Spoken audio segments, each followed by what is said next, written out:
You know, right, for the last 2 years or so, right, you must be super shocked to work from home on your secret lab chair and your only desk. That is if you are not the one who pay the bills.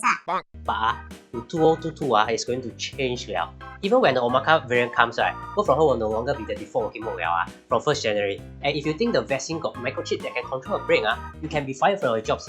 So here's what you need to know about the new rules for workplace in 2022, or what MOM like to say, advisory on COVID-19 vaccination at the workplace. Turn the CC view to understand what I thought. On 3rd January 2022, remember to bring bread to work. Because CTE, PIE, BKE, AYE, KJE or DBS all going to have a lot of jams. Up to 50% of people who can work from home can finally go back to office.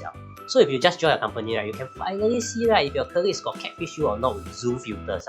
They say 50%, I don't know how they're going to check, but anyways, but 52k people, right, still cannot go back to work. Because these people, right, still don't want to take the vaccines, is by choice. If you cannot take because you are medically ineligible, right, you can still go back. So for these 52,000 people, right, don't want to take. And last time, right, the authorities said that if you take COVID test, right, and then negative, right, still can go back. But for 15 January, cannot. And it's not because we love roti prata. Because Omicron. Nowadays, anything also can bring Omicron. That time my wife asked me why I accidentally microwave the cat. I also say because Omicron. So for these 52k people, right, what will happen to them? MOM suggests putting them in the roles that can work from home. If not, right, then just put them on no pay leave. That one consider solution, meh? No pay leave forever is means to set them out. So what's the next solution? Set them up.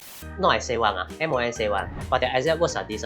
If termination of employment is due to employees' inability to be at the workplace to perform their contracted work, such termination of employment will not be considered as wrongful dismissal. So if you're looking for a new job, right, you can go online to search for a job this month. Confirm got a lot of new opening.